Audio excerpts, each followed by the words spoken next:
Hi, everyone. My name is Cheryl Williams. I'm the Vice President of the Board of the Cultural Alliance of Fairfield County. And on behalf of the board and staff of CAFC, welcome to the 5th Annual Arts and Culture Empowerment Awards presentation. This is also our first virtual ACE Award ceremony. The ACE Awards celebrate the incredible talent, generosity, and creativity that thrives within Fairfield County. Each of today's award recipients has made a significant impact on the vibrancy of our cultural community. Congratulations to all of this year's recipients. Thank you to our sponsors and our partners for this year's event. Award sponsor Gary Cosgrove and Spinnaker Real Estate Partners. Silver sponsors Bank of America, Cohen & Wolf, and Fairfield County Bank. And a special thank you to Doug Tarola and Fourth Row Films for recording the interviews of the award recipients with James Naughton. As you know, our mission is to promote, support, and connect artists, cultural organizations, and creative businesses. Like most organizations, due to restrictions related to the pandemic, we had to pivot and provide support to our more than 550 members virtually.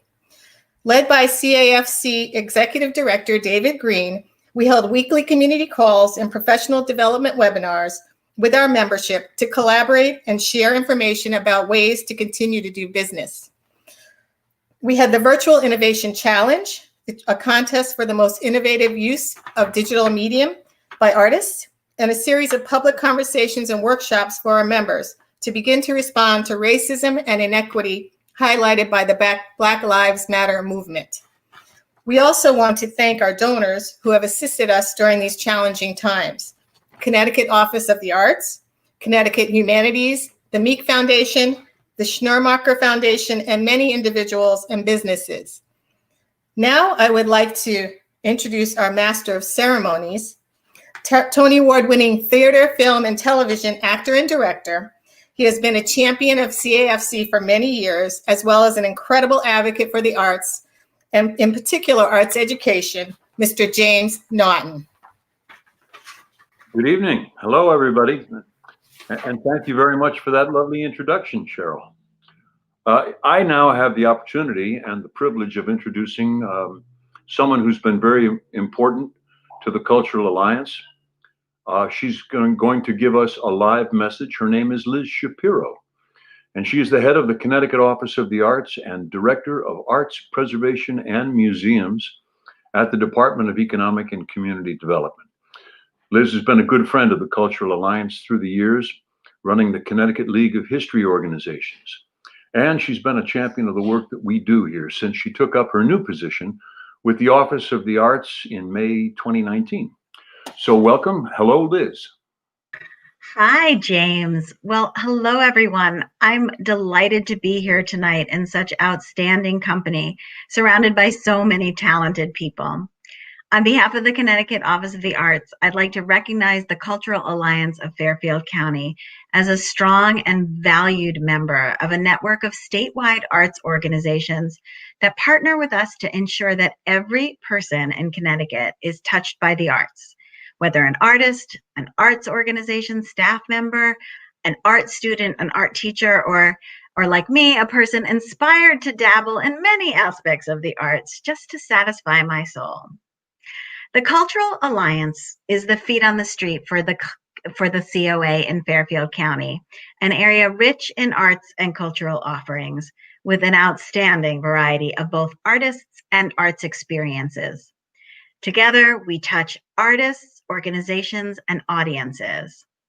One way the Cultural Alliance does this is to reinforce the intersection of arts, culture, economy, and community. We know that without arts and culture, communities wither. The arts and culture are not window dressing. They are foundational to strong and vibrant communities.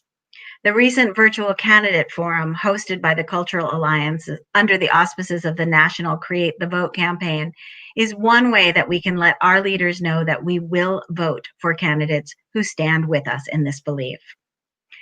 I would be remiss if I didn't speak to the important conversations that the Cultural Alliance has been hosting to deeply examine what it means to take collective action against racism and inequity.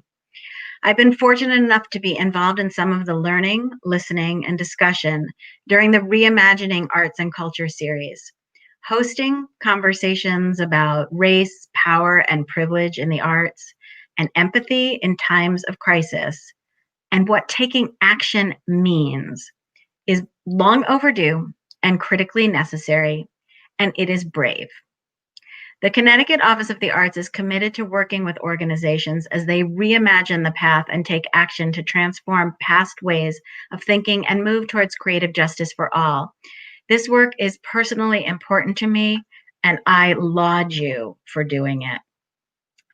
I could say a lot more about the Cultural Alliance. I could say that the e-blasts are timely and responsive, that the programs and services that the Alliance has hosted in response to the COVID crisis have been outstanding examples of how a regional organization can assist its constituents. I could mention how the Cultural Alliance partners broadly with statewide service organizations like the Connecticut League of History Organizations, Connecticut Humanities and Preservation CT. I could say how very wonderful David Green has been as a leader and how very valuable as a colleague. I could say a lot, but tonight is a very special evening, and I know that everyone is excited to get on with the program. So thank you all for listening and for supporting the work of our partner, the Cultural Alliance of Fairfield County. Back to you, James. Thank you, Liz. Thank you very much. Before we get to the awards part of this evening, which we usually do on the other end of the day, it usually happens at 7:30 in the morning down on the shore. And hopefully we won't be needing coffee as much or as badly as we have in the past in the mornings.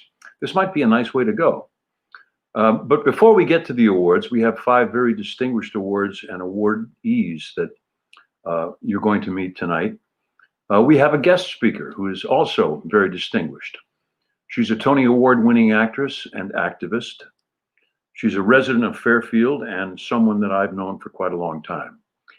She won the Tony for her portrayal of the Wicked Witch in Into the Woods, and she's also starred on Broadway in Joe Egg, in Dirty Rotten Scoundrels, Nick and Nora. She appears in her one-woman shows at Feinstein's 54 Below and elsewhere. She's the daughter of Let's Make a Deal's longtime host, Monty Hall. She's married to a wonderful actor friend named Chris Sarandon. And she's become quite an accomplished tango dancer. And I think that she actually competes as a tango dancer. She got started many, many years ago on the stage with me. In 1977, she appeared in a Broadway musical, as did I, in Cy Coleman's I Love My Wife. And she was playing my wife. So here are a few clips from some of Joanna's other work on stage and screen, and then you will get a chance to hear from and welcome Joanna Gleason.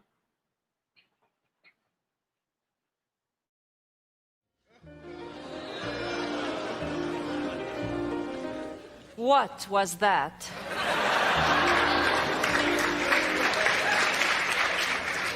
Was that me? Was that him? Did a prince really kiss me? And kiss me and kiss me? And did I kiss him back? Had enough of Scrabble. Wanna lose my fears a devil. Married noble meets married noble. Seeking love. Gosh, listen, I've got to tell you the truth here. I'm a little uneasy about this. Carol, I know it's a lot to ask. Well, I feel for you. I do. I'm going to cry. You want my husband to have a child with you? Yeah, don't answer now. Just, take it home and think about it for a while. You leave here. You leave with what you've got. Nothing. Nothing. You understand me? So it's down to these 2. Nancy, I know you like this one, and I think I agree. Rachel, what do you think? Well, that one is pretty, but I just love this fabric. Sorry. Oh, don't be sorry. That's part of your job here to give your opinions. And then I take credit for them. I'm kidding. And the winner is Joanna Gleason!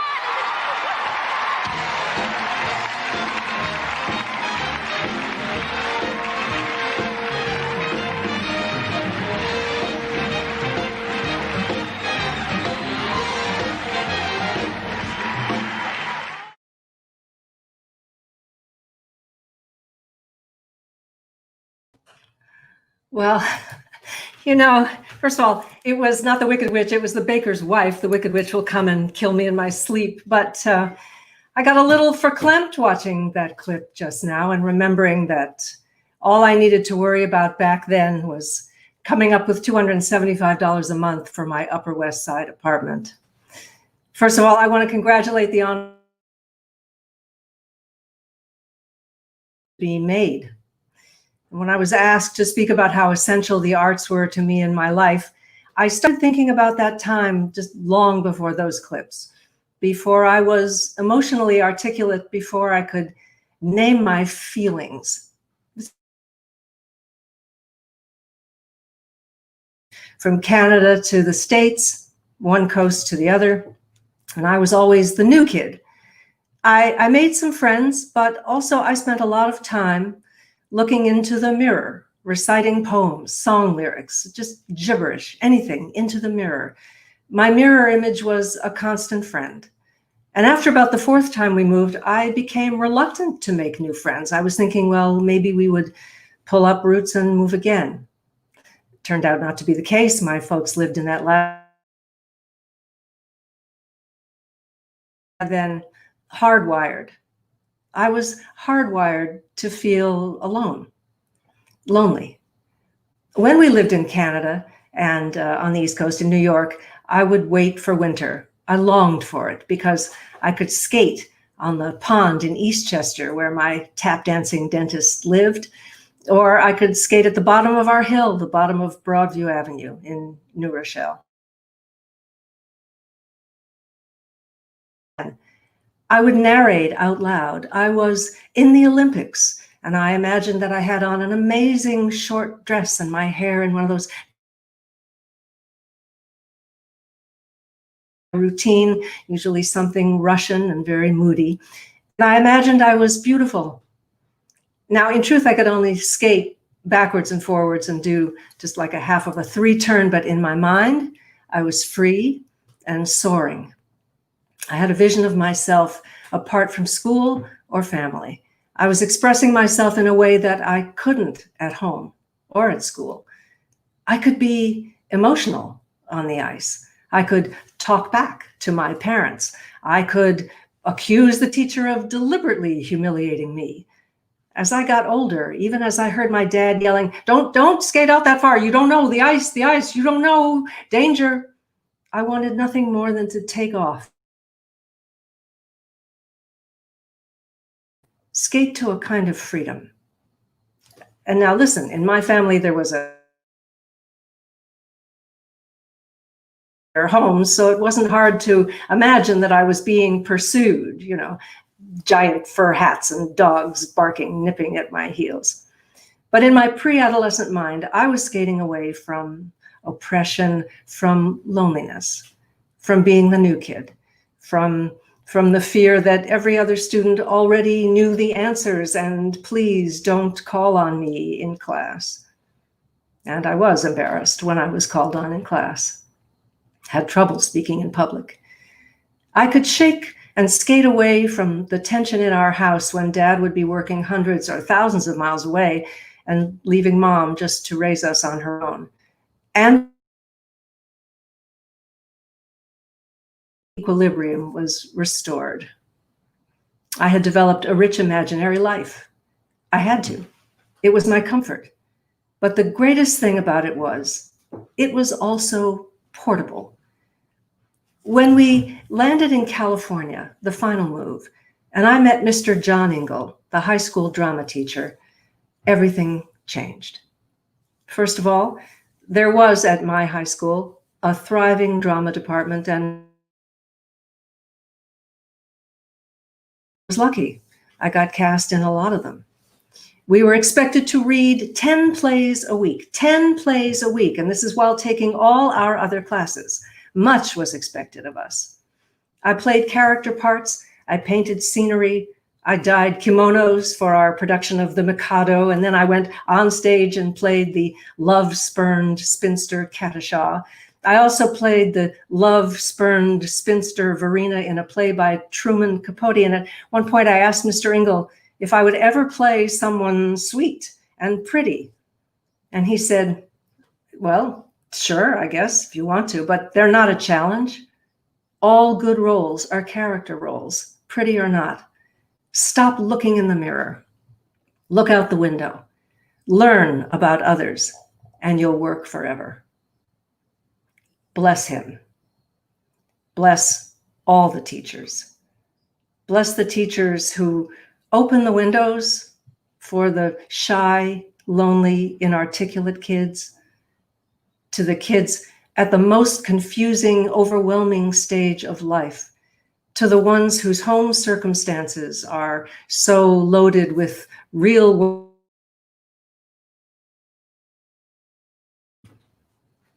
There's always a home for them here in the arts, but they don't know it. You know it. The honorees of tonight and past nights know it. The Cultural Alliance knows it. And you open the windows and the doors, and you invite them in and possibly change the trajectory of their lives. My folks were two extraordinary people, but their primary language was that of, we love you, get good grades, do your homework, clean your room, and call your grandparents. But even as I moved through that world with them, I knew I spoke another language.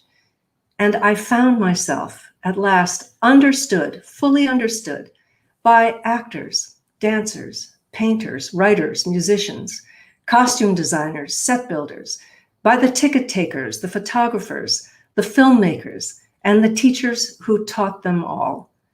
We shared a language. I was home. I had now a permanent home. And wherever there was a chance to make art, my husband, Chris, and I have lots of kids, and we have lots of grandchildren. And yes, of course, primarily you want them to be safe and healthy and happy, but you also want them to be wise in their choices in life. And wisdom can only come from experience. Out in the world, there are experiences we don't want them to have, but have them they might, and hopefully wisdom may follow. Now, isolated and anxious, the bulk of their experiences are virtual. This is not experience. The thrill of feeling the vibrations, or that extraordinary feeling like no other when sitting in an audience as the curtain rises on a play or a concert or a musical, or sitting in a movie theater, even hanging with friends. We are missing the feeling of those experiences and how they rearrange our molecules, sending chills up and down our spine and making the little hairs on the back of our neck stand on end. But we will, again, someday. But what made me ready for adulthood, ready to make wise choices, was not my limitless world of the theater. In character, I could be a rule breaker, a heartbreaker. From the safety of the stage, I could drive 100 miles an hour and stay out all night. I could wield a crossbow, console a friend, profess my love, reveal my broken heart. I could be old or young, smart or silly. I could make it all the way across the frozen lake safely. And because these characters lived on stage, they were being experienced live by all of us. We related to each other. We connected, listened, responded in real time. The world has made our experiences flat, incomplete. Our work has gotten smaller, our reach shortened somehow. It's a longer distance to reach someone now, even though we are having our noses pressed right up to the screen. And reaching others is, to me, of great purpose and paramount importance as an artist. We are so dislocated and disconnected from each other. We are so polarized that I feel it's my for those who can't. to sing for those who are afraid to show them who we are, and by so doing, open a window for us to see each other. Every young artist wants to be seen, recognized for their talents, wants applause, shiny things. But we have been stuck looking into our mirrors, looking at ourselves, rearranging the lighting for our Zoom calls. I'm guilty of that too. And now is the time to look out the window, see the others, make people who are not artists, who do not speak our language, see themselves and know that they are seen. The arts educators teach us how to be within our various disciplines, how to learn and excel within them, but not how to be happy in life. That's up to us. And doing for others is the highest quantifiable component of personal happiness. So I say to you, this is something that the teachers already do, but it's up to us and the young artists to know that young and old, we have the power to join hands and extend the reach to others looking for the comfort of that home in the arts. We are on thin ice these days, but we can bring them safely across. Thank you for inviting me here tonight, and thank you for the work that you do. Good night. Thank you, Joanna. Of course, I knew it was the baker's wife. I don't know what I was thinking. I apologize. And now we are going to meet the 5 awardees of this year's ACE Awards. They are a very, very, very interesting, distinguished group, as they have been, I think, in years past. The way in which we went about this year, because we don't have an event to which they can come, we met at the Fairfield Museum in Art Museum and History Museum in Fairfield, Connecticut 2 weeks ago. And we shot interviews with them. And you get a chance to have a conversation and listen to these folks, all of whom have made tremendous contributions to our society. And that's what's going to happen one after the other for about the next 25 or 30 minutes. So let's start with, but before I do that, let me mention that whether it's one of these folks and their organizations, their arts organization or cultural organization, or one that's close to your heart, today is an opportunity for you to make a donation, because the arts, as we know, have been hit very, very hard. Everybody's out of work on Broadway and in theaters and in the concert halls. So if you want to do that, today would be a good time. And at the end of this program, there will be on the screen an address, a way for you to hit a button and make a donation, make a promise of a donation. And so with that warning, let's start with our first awardee. And the first one is someone we've all been familiar with for many years. He's made a great contribution to art. He is Mr. Arts in Fairfield County. The first one is Miggs Burroughs.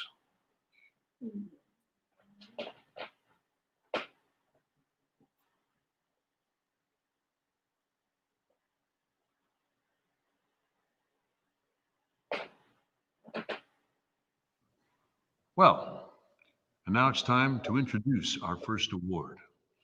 It's for an artist, and it recognizes a creative individual or group in Fairfield County who has demonstrated a commitment to artistic excellence, as well as to working for access, awareness, and/or advocacy for the arts and culture community. Our awardee this year is Miggs Burroughs, a graphic artist whose logos and brochures you will have seen all over Fairfield County and beyond. He's well known for his lenticular photographs that explore the ways the world and its people change and transition. He is a founding member of the Artists Collective of Westport. He was the first artist in residence at the Westport Library. He's the first to help out other artists and other arts organizations in need. And he has been named Volunteer of the Year by several local nonprofits. This award was sponsored by Gary Cosgrave. Welcome, Miggs. Thank you. And congratulations. Thanks a lot. Now, let's talk about art and talk about some of the things that I think, looking at your work over the years, that come to mind. Time passing, relationships, all the stuff that art is supposed to be good at expressing.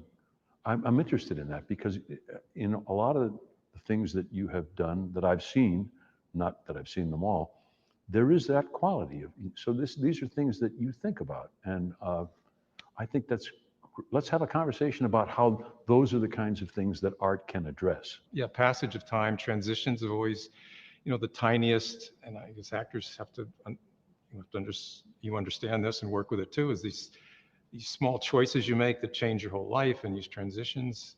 So the first one I did, I think, was my mother. She was 97 years old. And she showed me for the first time a picture of her high school yearbook picture. And everyone thinks it's Ingrid Bergman. She was beautiful. And in those days, high school pictures were taken by real professionals. And I said, how do I convey that the beauty is still there?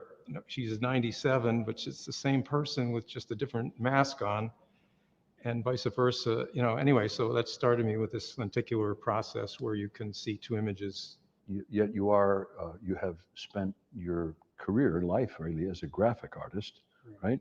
Yeah. I mean, you've done stuff. You've designed the Westport flag and a U.S. postage stamp and how many Time covers? You got it right. Time magazine covers. Thank you for I get people that say, "Oh, I heard you designed 72 postage stamps and 600 Time covers." No, it's one stamp and 4 covers, but you got it right. Yeah, perfectly right. And a bunch of other stuff that's like that, and some of it's in the Smithsonian, I understand. Yeah, the Time cover is in the one Time cover is in the Smithsonian because it was the first. It was the Time cover they used for Nixon. It's the first editorial Time magazine had ever published, and it's in existence. They'd never done an editorial, and they ran an editorial for Nixon to resign, asking Nixon to resign. And so my cover it's called Nixon's Jury, and it was 12 kind of anonymous Americans as the jury. And so that made it historic. Not my artwork didn't make it historic, but that issue happened to be historic.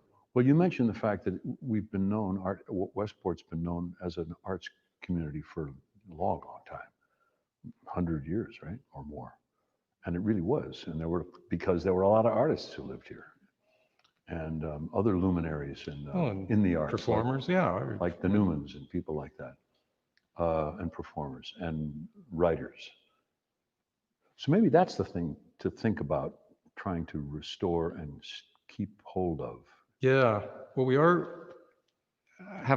I apprenticed at the Westport Playhouse also in high school, and now coming full circle, the Playhouse, the Westport Playhouse, which I know you're involved in, and with the Newmans heavily, are hosting the Artist Collective of Westport. We can't go back in the barn yet, but we're using the rehearsal barn as our exhibit space, and it's kind of a nice synchronicity. Is that the right use of the word? We're just here's a performance space, combining with an art space. Have you got something you're working on now, in addition to, or instead of, or beyond your recent stuff with lenticular photography? No, my biggest project was an installation was headed for the United Nations, and COVID, it just cut it off. And they're saying it'll happen in 2021. So I did a big lenticular installation, 30 pieces, 30 individuals doing sign language. The beauty of lenticular is you can have 2 or 3 movements. So I didn't teach myself. I had somebody help me understand the signs to an Emily Dickinson poem called, if I could stop one heart from breaking, I shall not live in vain. And so each person does one word from the poem, 30 pieces, 30 signs, 30 words to the poem or phrases. Thank you. And by the way, congratulations. Yeah, thanks a lot.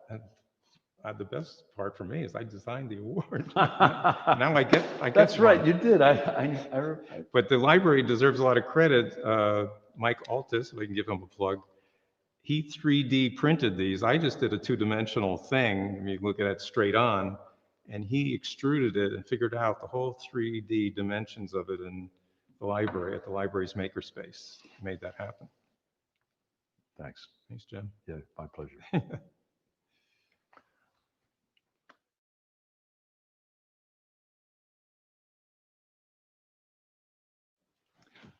The Citizen Award recognizes an individual who has contributed significantly to the enrichment and prosperity of arts and culture in Fairfield County through volunteerism, financial support, and/or advocacy. This year, the award goes to a couple, Bernicestine McLeod and Harold Bailey, who work as a proactive philanthropic team that know the critical role that culture plays in developing a rich and diverse community. They met at Brown University and are now both Brown trustees emeriti. Both have leadership roles in Team Westport, Harold as chair and Bernicestine as secretary. Harold is a board member of the Westport Country Playhouse, among many other boards. And Bernicestine, who has also served on many boards, is currently the indefatigable board chair of Bridgeport's Mary and Eliza Freeman Center for History and Community. Congratulations and thank you. Thank you, Jim. For all the good works. Tell us about some of these things. Team Westport, you've got something coming up next week.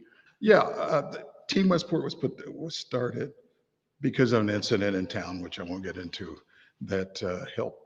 Bernicestine suggested to Diane Farrell back in 2003 that the town needed to have some kind of a task force or something to take a look at the issue of race and the town's position on race. Bottom line is, when we came out of it, we decided the town needed to have some kind of an organization that would, as opposed to a white paper, that would get involved with all the other key organizations in town and try to encourage and work through them to be sure that there was at least one initiative a year that was focused on our issues. And our issues were race, religion, ethnicity, LGBTQI issue. So what's on the agenda for the next 5 or 10 years? I want to see some action come out of all this excitement about knowledge. We say there's got to be knowledge, and from the knowledge you can actually get engaged, and from the engagement there can be some empowerment. But what has to happen after the knowledge is some address of policy change that's really going to make a difference. It's great to have all these wonderful statements and resolutions about not alignment with Black Lives Matter or racial justice and so on. But we've got to then go really do the hard work of looking at laws, looking at structures, looking at organizations, and getting real change made to get rid of some of these hurdles. What else would you like to leave us thinking about? The Mary and Eliza Freeman Center. Oh, yes. History and Community. Yeah, I know about that in Bridgeport. Yes. Yeah, the oldest houses, right? Ever owned by Black people in Connecticut, or? Well, at least in that area, Little Liberia, they were freed. Right. Like people, they were built in 1848, and the history of the. And there's a museum, right? It's part of that.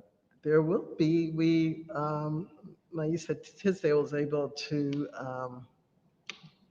with a lot of other people, a lot of support, save the 2 houses that belong to the sisters Mary and Eliza Freeman.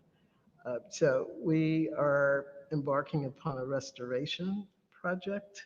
And tell us if people were interested in finding out more about that, where should they go? What would they do? And if you're going to have a fundraiser, where would they find out about that?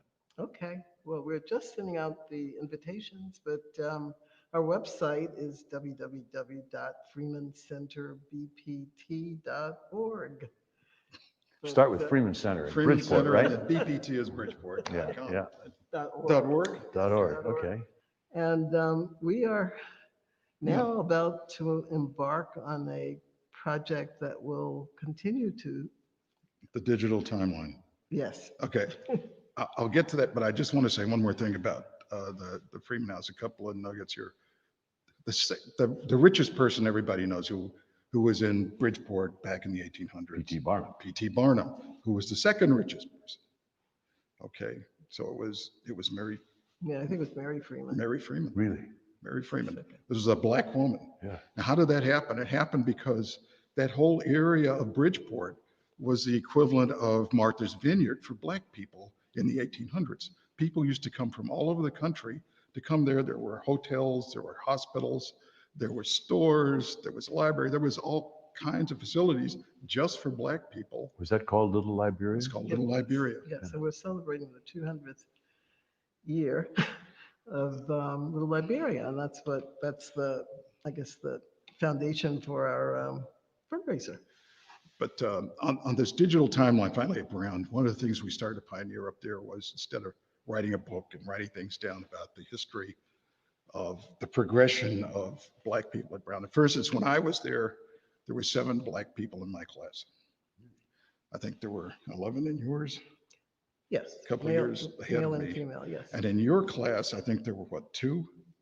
Maybe 2. Maybe I think so, more. maybe 3 or 4, but that's the level. We walked in 1968, and that flipped by the class of 1973. There were 100 that at least been admitted now with matriculate, and then we got matriculants. Most of the kids matriculated. We walked out with the idea that we'd end up with a class that looked like the percentage of African Americans in the outside community, which is now about 12%. We just made that number. And so we wanted to have a way of showcasing that for the university. And so about 5 years ago, we put a digital timeline together. So you can actually go and look at a date, see what happened at that time, and move on up. And we did it. It was kind of a nice exhibit. And now what we're looking at with the help of the Brown Library is to make this permanent and to continue to add artifacts to it and to continue to add data points as we go along. And that'll be a model for probably other groups inside the university. That's great. Yes, that's one of our current I want to see projects, that. but Yeah. yeah. Well, if you go right now and you do Is it Black Said Brown? Black Said Brown, just put it in. Oh. Put it into Google and it'll take you right there. Well, listen, it's really been a pleasure talking with you. Congratulations.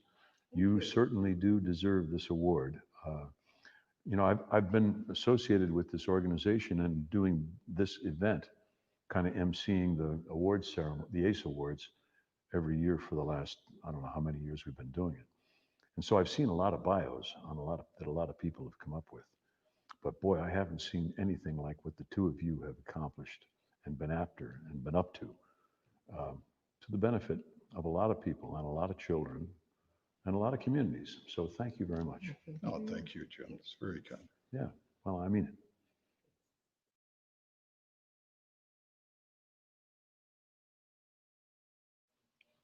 Next up, Corporate Award. Our Corporate Award recognizes a business that has helped to excite the interest and support of arts and culture in Fairfield County through encouragement, exposure, and patronage, or that has made a significant contribution to the economic development of Fairfield County with an emphasis on elevating the creative sector. The award goes to the SoNo Collection, the new mall in Norwalk owned by Brookfield Properties that opened last year with a commitment to support the arts, culture, and community in Fairfield County. It has demonstrated that commitment, from initially seeking input and feedback from the arts and cultural community to hosting ongoing gatherings to explore collaborations, and has set a great example of corporate responsibility. Its current Art at SoNo program, including a wide array of local, national, and international artists, is a testament to its creative thinking and expansive support for the arts. Sponsored by Spinnaker Real Estate Partners. And here today to accept the award and to tell us about the SoNo Collection is Matthew Seebeck. Hello, Matthew. Hi. Did I pronounce your name right? Absolutely. Well, that's good. I appreciate it. Congratulations. Thank you so much. Tell us about what the SoNo Collection is, what the genesis of that was, and this idea, because I think it's a little bit unique. You are a corporation and you have a real estate all over the world, and yet you have some kind of really interesting and wonderful commitment to the arts. Absolutely. Thank you again for for setting me up that way. Makes my job easy. But the SoNo Collection is a brand new shopping center, probably the last enclosed shopping center to be built for quite some time.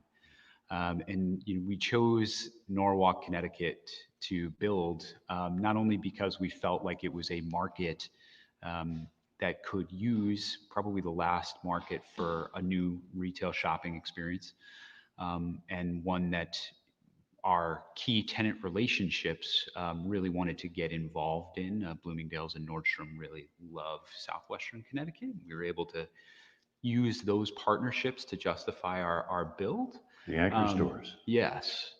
But not only, that wasn't the only reason why we chose Norwalk. Southwestern Connecticut has a rich and vibrant history. And not only that, there's great communities in Southwestern Connecticut.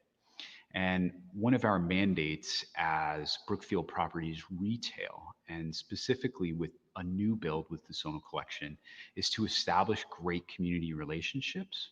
And some of these pieces that are being painted right now as we speak, or have just been completed, are being given, is that right, to the Cultural Alliance of Fairfield County to auction off? Absolutely. It's an honor for us to have those, to commission those pieces to be painted so that people can experience them, but also to donate them here to the Cultural Alliance so that they can be auctioned off, and really continue to give lots of different people joy. So what's going into that space, that communal space, after this art project?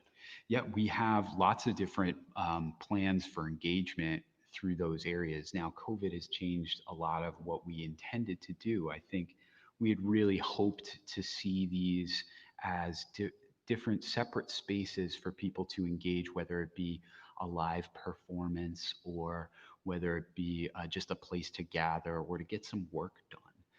And now we're facilitating that as safely as we can, given the current conditions. I think next for us is actually to bring back a safe holiday experience, which will also incorporate some art. We have an interactive bell, which is all based on motion capture, and really allows children to, much like the piano from Big, they can run around and make all different kinds of noise, and we're excited to ring in the holidays that way. Well, thank you very much for what you guys are doing. Good luck to you this season. And thanks particularly for the gifts that you've given to the Cultural Alliance of Fairfield County. Thank you very much. And hopefully those paintings will sell for a lot of money. That's what I hope, but they deserve it, honestly. And it'll fill the coffers of the Cultural Alliance of Fairfield County. Thanks very much. My pleasure. Thank you.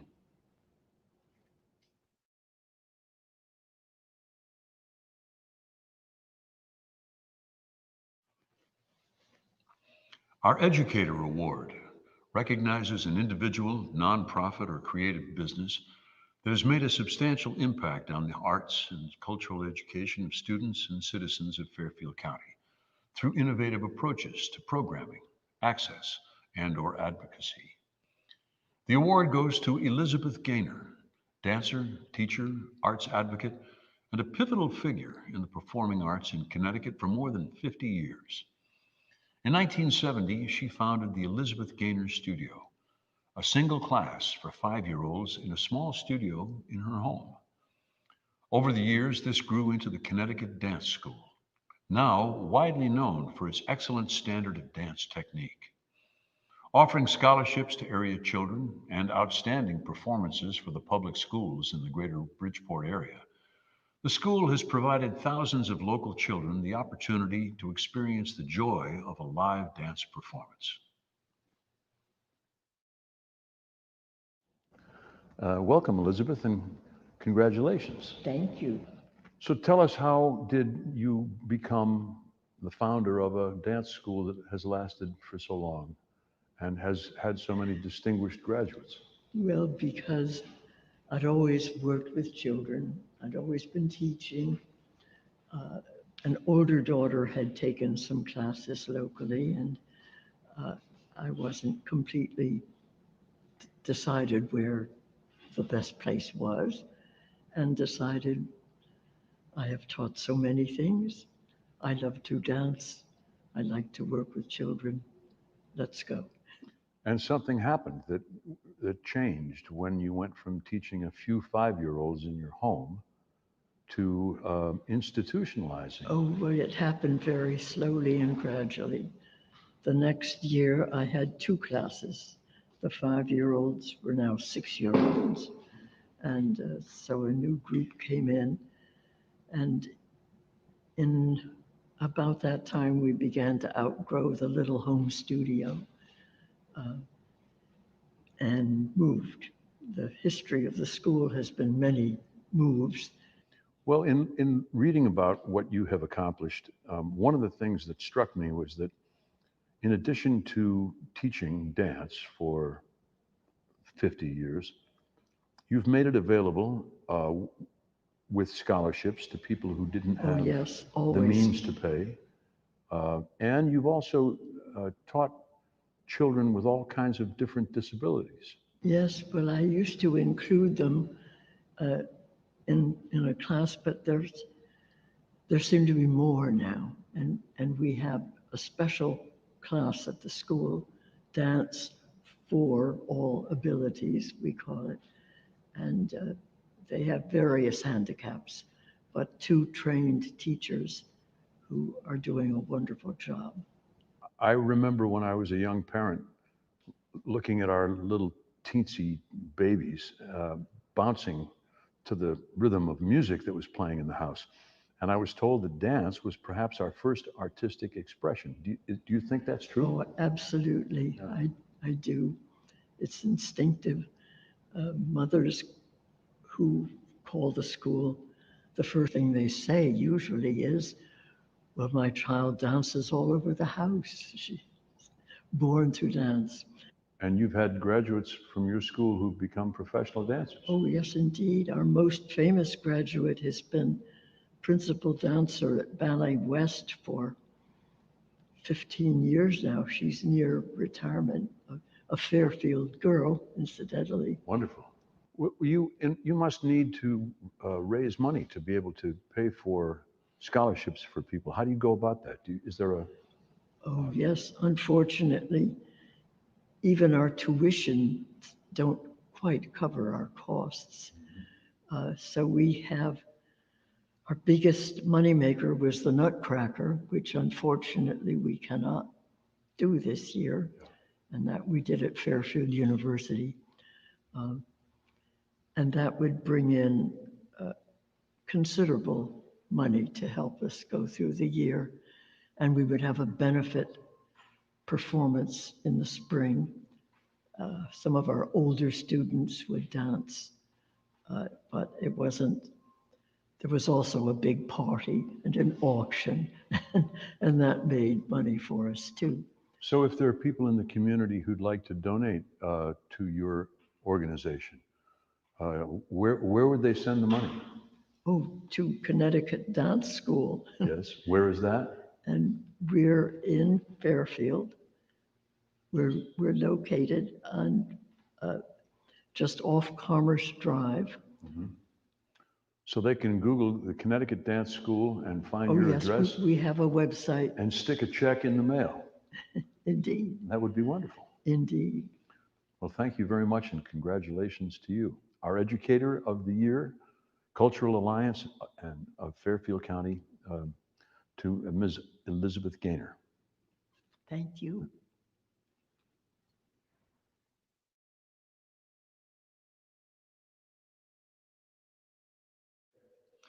Our Nonprofit Award recognizes an individual, nonprofit, or creative business that has made a substantial impact on the arts and cultural education of students and citizens of Fairfield County through innovative approaches to programming, access, and/or advocacy. The award goes to Keys, Kids Empowered by Your Support, founded in 2004 by jazz musician, composer, and music educator Rob Silvan in a hallway at Columbus School in Bridgeport with 4 piano students. Keys offers music education to Bridgeport students whose schools cannot provide it and whose families cannot afford it. Keys now operates in 25 Bridgeport schools, providing free one-to-one music education to over 600 Bridgeport children every year, in school, after school, and through the summer. Keys believes a well-rounded education, including arts education, is a vital means of breaking the cycle of poverty. Rob, congratulations on your award. Thank you, Jim. Thank you. I know a little bit about your organization. I'm kind of fascinated because I think that the guiding idea was to bring music and the ability to play music to children who don't have the wherewithal to pay for it, and the benefits that come with that. Could you talk a little bit about that? Well, sure. The area particularly that we're focused on is Bridgeport. So in our mission statement, it's providing one-to-one and group musical instruction to underserved school children in Bridgeport. So we've been asked to go other places, and the whole idea is that Bridgeport just needs more and more and more. And we've been at it for 16 years now, and there's no end in sight. You're in 25 schools now, is that right? Yeah. You started in a hallway in a stairwell? Yeah, that first day, I didn't know that it was going to lead to all this. I just came up to help a friend at Columbus School and got started with 4 kids. And what I learned that day was that a lot of people wanted to do it. A lot of kids were lining up. And there was great enthusiasm for it. And so that began the Keys waiting list, and it's still running. Well, talk a little bit, if you would, about the benefits of arts education and particularly musical education for children, because there's all sorts of research that's being done. I have a couple of old statistics that I've trotted out over the years that I think are sort of favorites. One of which is that children with 4 years of arts education actually are 5 times less likely to drop out of school, and are also likely to score 100 points higher on SAT tests. Well, basically, there are measurable differences in brain function, particularly how it affects a child's math and English and reading academics. But it's also good for the heart, good for self-esteem, good for relating with other people. I mean, an article that I love that I read recently was that lots of people like to hire music majors, not necessarily because they're doing music, but because they know how to work with people, they know how to work alone, they know how to stay on a project and finish it, and they know how to listen. So there's a lot of reasons why music is good for you. So we have kids graduating that are going on into music, and kids graduating high school and going into college and graduating college that are not going into music, but that have been served by it. Well, I would think that music is one of the things that might actually be able to be taught pretty well on Zoom classes. I think the one-to-one thing works very well online. You know, you not that much is lost about the one-to-one mentorship that happens. There are some technical things about teaching music online. You just have to work around them. But essentially, the relationship continues to build online. And a lot of music is about the relationship. It's about learning from somebody that cares about you. So the big thing in Bridgeport is that you have people teaching one-to-one. It's not that common there. So they get to have that relationship with an adult. And from what I understand, a strong relationship with an adult keeps kids in school. Well, I think it's a wonderful program. Before you go, is there anything that I haven't asked you about that you'd like to plug, or would you like to tell people where to send money in case they want to contribute to your organization? Glad you asked me that. Yeah. Sure. We have our website is keysmusic.org. KEYS. Music.org. And there's all the information about our organization there and a chance to help out if that's what you'd like to do. Well, thanks a lot for coming. Congratulations. Thank you, Jim.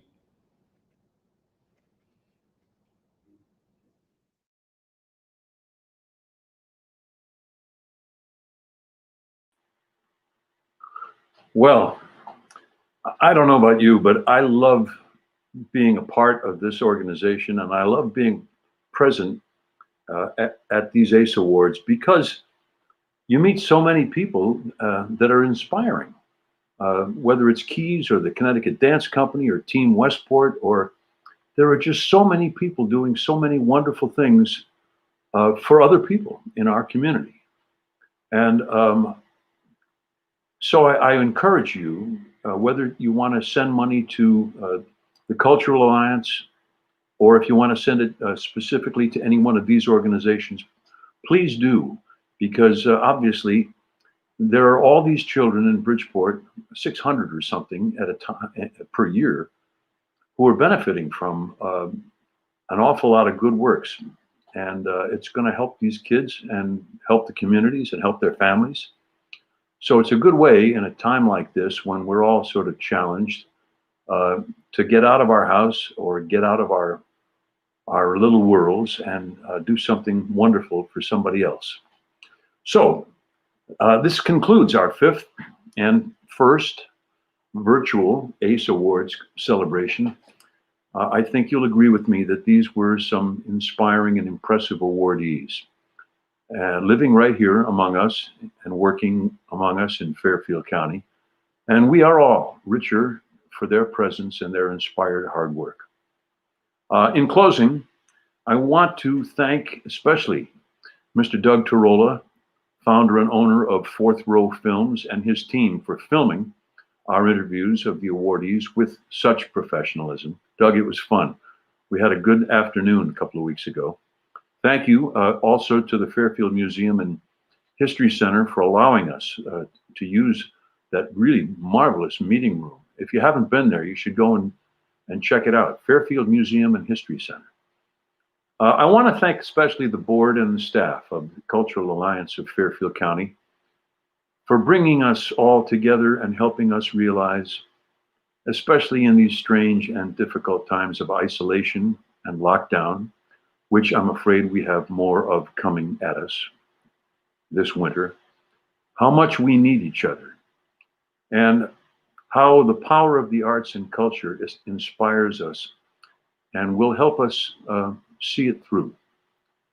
Thank you to our sponsors, Gary Cosgrave and Spinnaker Real Estate Partners, for sponsoring the awards, and for our business sponsors, Bank of America, Cohen & Wolf, and Fairfield County Bank. And finally, thank you, all of you who are out there, who tuned in, who registered, and who do every year, every month, every week, support something that we all think is very, very important.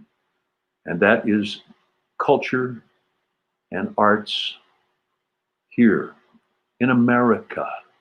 Oh, and tonight, after we sign off, we're going to all have to make a decision. Do we watch the New York Giants or do we watch the debate? I'll leave you with that. Good night, everybody.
you.